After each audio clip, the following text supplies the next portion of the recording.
Okay, so you're gonna see them, starting collecting their profits on their contracts, and by tomorrow, I'm anticipating, or I'm not looking forward to it, but I'm thinking that we're gonna have such a crazy, crazy, crazy short day, um, that brings it down like possibly 10, 15, maybe even more than that percent on the downside.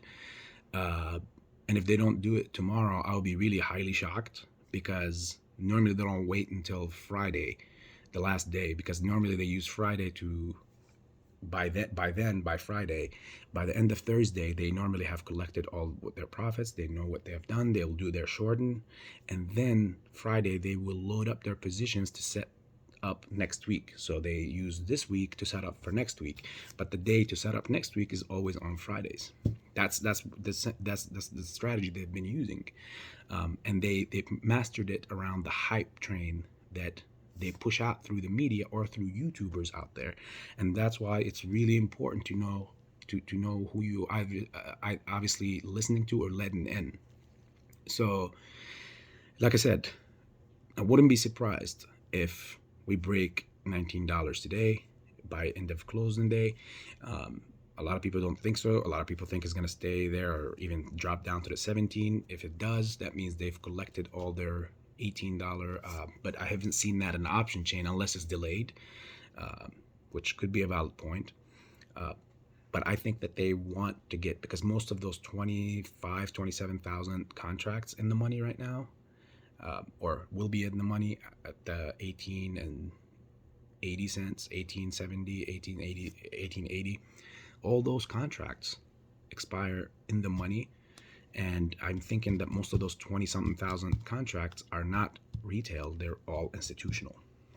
And if that was to happen, what I'm saying was to happen in the previous video and this video, by tomorrow, then, or by the end of day today, then yes, then I know what week we're in, how this Friday is going to close out to be, and I'm going to be looking forward to see what kind of new narrative they're going to be pushing, or what new hype they're going to be pushing for next week to constantly keep this cycle of making money off of it. So if all this checks out, then I'm looking to crypto to go ahead and bounce even higher, and possibly Bitcoin above 47, 48, maybe even breaking the 50,000 mark, anytime in this week, maybe the end of this week, throughout the weekend, and let's just say within the next 2 weeks, I could see it breaking the 50,000 mark, because it all depends on when they will officially say that all the rules will be implemented. That they're passing. They were talking about today on the docket. So, it, first, uh, again, I'm so heated on the fact that that this hype train crap keeps popping and happening, and most of the investors fall for it. The community fall for it. Um, it's a shame that YouTubers are pushing that agenda and playing with people's time and money. It is a shame because, um,